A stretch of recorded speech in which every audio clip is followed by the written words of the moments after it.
नमस्कार विद्यार्थी मित्रांनो, तुमचं पुन्हा एकदा स्वागत आहे आपल्या YouTube चॅनलमध्ये. तुम्हाला माहिती असेल आजच आयोगाचे काय आलेलं आहे, एक शुद्धपत्रक आलेलं आहे. त्याच्यामध्ये आयोग सांगते की आम्ही काय करतोय, ऑफलाईननेच एक्झाम काय करतोय, घेतोय. खऱ्या अर्थाने आपले जे काही आपले शिक्षक आहेत, आपले जे काही विद्यार्थी ज्यांनी ह्याच्यासाठी काय केले प्रयत्न केले ऑफलाईनसाठी, त्या सर्व शिक्षकांचं आपलं मनःपूर्वक स्वागत आहे. मनःपूर्वक आभार आहेत आमच्या विद्यार्थी मित्रांकडून. ओके, आपल्या सर्वांकडून.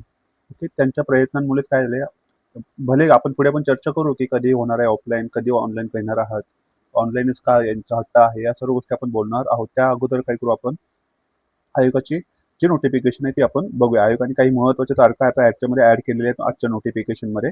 त्या तारखा काय आहेत ते आपल्याला बघायच्या आहेत का.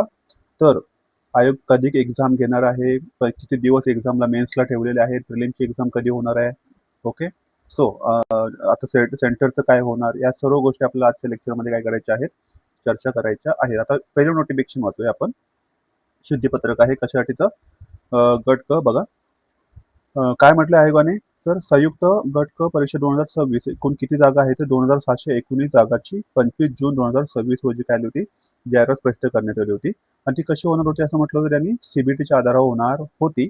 परंतु प्रस्तुत ही जी काय एक्झाम आहे ती परत काय म्हटलं आयोगाने की तुमची एक्झाम जी होणार आहे ती ओएमआरच्या आधारच होणार आहे, ओएमआरच होणार आहे. ते आयोगाला बदलावं लागलं, मुलांच्या समोर आयोगाला झुकावं लागलेलं आहे. हे लक्षात ठेवा, हे एकजुटीचं कारण, हे परिणाम जो आहे ना, हा एकजुटीचा आहे. म्हणजे सरकारला काही वाटलं तरी आपण जर एकत्र असू तर आपण जे म्हणू त्या पद्धतीने काय होणार आहे, एक्झाम होणार आहेत. आणि मला अशी खात्री आहे की भले हे आता यांचं चाललंय की 2027 पासून यांचं चाललंय बघा पुढे, जुलै 2027 अखेरपर्यंत ढकलण्यात आलेला आहे पुढचा जो निर्णय आहे. नंतर असं म्हटलंय त्यांनी, काय म्हटलं बघा, संगणक प्रणालीवर आधारित सीबीटी पद्धतीने परीक्षा घेण्याचा निर्णय जुलै 2027 अखेर पुढे ढकलण्यात आलेला आहे. त्यामुळे महाराष्ट्र गट क संयुक्त पूर्व परीक्षा 2026 ही ऑफलाईनच होणार आहे. ओके, आणि महाराष्ट्र गट क संयुक्त पूर्व परीक्षा 2026च्या पूर्वी घोषित केलेल्या 27 सप्टेंबर 2026 रोजी सुधारित दिनांक आयोगाने काय दिलेला आहे, तर सुधारित दिनांक आहे 25 ऑक्टोबर 2026. म्हणजे ही चांगली गोष्ट झालेली की आपल्याला अजून अतिरिक्त किती भेटलेला आहे, 1 महिना भेटलेला आहे. म्हणजे अजून आपल्याकडे 90 दिवस आहेत. मी लगेच व्हिडिओ बनवणार आहे की आपल्याला कशा पद्धतीने आता प्लॅनिंग करायची आहे. ओके, कारण त्या मेनची पण त्यांनी तारीख डिक्लेअर केलेली आहे, 27 का 28 डिसेंबर आहे. ओके, सो महाराष्ट्र गट क संयुक्त पूर्व मुख्य परीक्षा बघ इथे 27 डिसेंबर 2026 ला घेण्यात येईल. म्हणजे फक्त किती महिने तुमच्याकडे, 2 महिने असणार आहेत मेन्स. आणि हे पहिल्यांदा होते, लक्षात घ्या की मेन्सला फक्त किती, प्रिलिम झाल्यानंतर मेन्सला फक्त 2 महिने राहत आहे. ठीक आहे, आयोगाला काय करायचं तर ह्या वर्षातच ह्या एक्झाम काय करायची आहे, 2026 ची प्रक्रिया पूर्ण करून टाकायची आहे. तो अर्ज करण्याचा दिनांक त्यांनी वाढवलेला आहे. 31 जुलै, तो पहिला 17 जुलै होता, 31 जुलै रात्री 11:59 वाढवण्यात आलेला आहे. सो ज्यांनी लक्षात घ्यायचं, ज्यांनी तो फॉर्म भरलाय अगोदर, त्यांना आता फक्त सेंटर काय करायचं आहे, सिलेक्ट करायचं. त्याचा ऑप्शन काय झालेला आहे, तर अवेलेबल झालेला आहे. तुम्ही साईटवर जाऊन काय करा, तुमच्या अकाउंटला जाऊन काय करा, तो सिलेक्ट करा आणि तुम्हाला जे काय पाहिजे सेंटर तिथे तुम्ही काय करा, सिलेक्ट करा. ओके, तो घाबरू नका याच्यामध्ये, ज्यांनी ऑलरेडी फॉर्म भरलेले आहेत.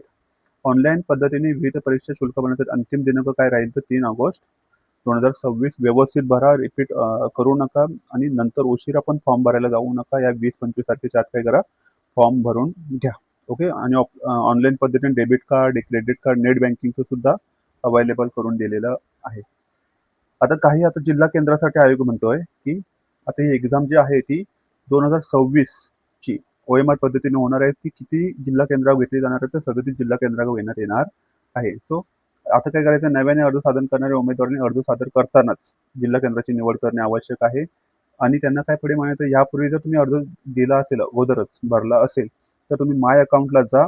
तिथे काय करा, जाहिराती समोर उपलब्ध करून आलेले व्ह्यू बटनावर काय करा, तुम्ही क्लिक करा. तिथे सेंटर सिलेक्शन येईल आणि तिथे जाऊन तुम्ही जिल्हा केंद्राची निवड करायची आहे. नंतर अप्लाय आणि सबमिट सुद्धा बटन दाबायचं आहे. आणि वरीलप्रमाणे जिल्हा केंद्राची निवडीची कार्यवाही 19 जुलैपासून सुरू होणार आहे मित्रांनो. आता लक्षात ठेवायचं, कधी आहे, 19 जुलै 2026 रोजी दुपारी 14 वाजून 31 जुलै 2026 12 वाजेपर्यंत पूर्ण करणे अनिवार्य आहे. अदरवाईज तुमचं सेंटर कुठेही दिलं जाऊ शकतं. सेंटर सिलेक्ट करा मित्रांनो. 19 तारखेला सुरुवात होणार आहे. फक्त जिल्हा केंद्राची निवड करणारे उमेदवारांना पुन्हा परीक्षा शुल्क भरण्याची आवश्यकता नाहीये, लक्षात ठेवायचं. फक्त जिल्हा केंद्र निवडायचं आहे.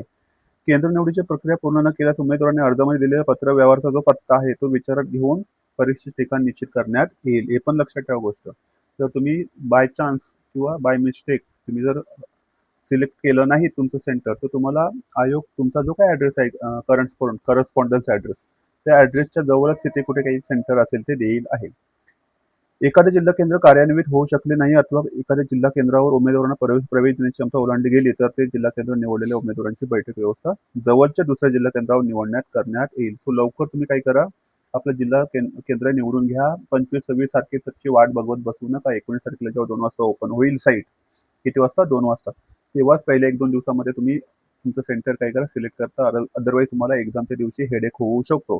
जर तुमचं जिल्हा केंद्र किंवा परीक्षा सेंटर काय असेल तुमच्यापासून, तुमच्या घरापासून तुम्ही ज्या ठिकाणी राहताय तिथून दूर असेल तर तुम्हाला प्रॉब्लेम होऊ शकतो, नक्कीच होऊ शकतो. ओके. एकदा निवडलेल्या अथवा आयोगाने निश्चित केलेले जिल्हा केंद्र, परीक्षा उपकेंद्र यामध्ये बदल करण्याची विनंती कोणत्याही कारणास्तव मान्य करण्यात येणार नाही. आणि वरील व्यतिरिक्त मूळ जाहिरातीमधील अटी शर्तीमध्ये कोणताही बदल केलेला नाही. आयोगाने फक्त काय केलेल्या तारखा बदलून दिलेल्या आहे. सो तारखा लक्षात ठेवा. एक्झाम कधी होणार आहे आपली? तर एक्झाम होणार आहे 25 ऑक्टोबर 2026 आणि मेन्सची एक्झाम होणार आहे आपली 27 डिसेंबर. कधी होणार आहे? 27 डिसेंबर. लक्षात ठेवा मित्रांनो, 27 डिसेंबर 2026 म्हणजे 2 महिन्याचा कालावधी. मी लवकर येतो, प्लॅनिंगचा व्हिडिओ बनवतो. आपल्याला कशा पद्धतीने प्लॅनिंग करायची, उरलेले दिवस 5 महिने आपल्याकडे आहेत. ओके.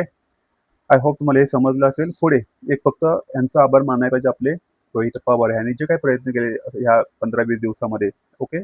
खरंच खूप छान आहे. म्हणजे असे लोक आपल्या पाठीशी आहेत, आपल्या विद्यार्थ्यांच्या पाठीशी आहेत. हे म्हणजे यांनी प्रत्येक आंदोलनामध्ये भाग घेतला. संभाजीनगरला भाग घेतला, अमरावतीमध्ये भाग घेतला, प्रत्येक ठिकाणी, पुण्यामध्ये तर आहेतच ते. प्रत्येक याच्या आंदोलनामध्ये यांचा काय आहे, सहभाग आहे. तो यांच्यामुळे यांच्यामुळे आपल्याला जो काही जो निर्णय बदलतो त्यांच्या प्रेशरमुळे त्यांनी अजून एक ताकीद दिली सरकारला.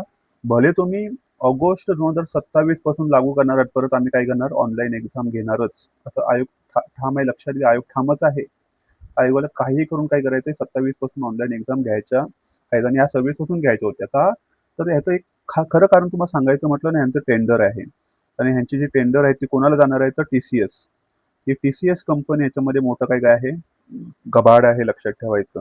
आता जे काही टेंडर्स मोठे मोठे निघतील यांच्यासाठीच काय असतील आणि जो ऑनलाईनचा जो काही त्यांनी थाट घातलाय तो ह्या कंपनीसाठीच घातलेला आहे. ओके. इथून त्यांना जो काही पैसा मिळेल, म्हणजे आयोगाने परवाच्या जाहिरातीमध्ये असं पण सांगितलं होतं, तुम्ही जर मेन्सला क्वालिफाय झालात, मेन्समध्ये जेवढ्या काही पोस्ट असतील त्या पोस्टसाठी तुम्हाला प्रत्येक पोस्टसाठी काय भरावी लागेल, फी भरावी लागणार आहे. आणि हे पहिले कधी व्हायचं नाही, आता ऑनलाईनमध्येच व्हायला लागलेलं आहे.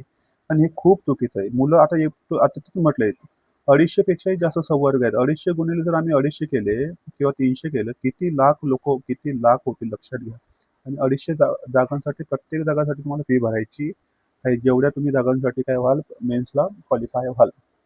ओके. सो पहिली गोष्ट म्हणजे आपल्या रोहित दादांचं काय आहे, आभार आहे. आणि त्यांनी दिलेला सरकारला इशारा एकदम योग्य आहे की तुम्ही भले 27 नाही 47 जरी म्हटला तरी एक्झाम ज्या ऑनलाईन ऑफलाईनच झाल्या पाहिजेत. आणि एक शेवटची भावनिक गोष्ट मला एक टेलिग्रामला भेटली, म्हणजे भावनिकच म्हणू शकतो, की आम्हाला फक्त काय पाहिजे हो, आम्हाला अशी OMRच पाहिजे. आम्हाला तो ऑनलाईनची भानगडच नको आहे. का तिथे फ्रॉड होण्याची शक्यता खूप जास्त आहे, खूप जास्त आहे.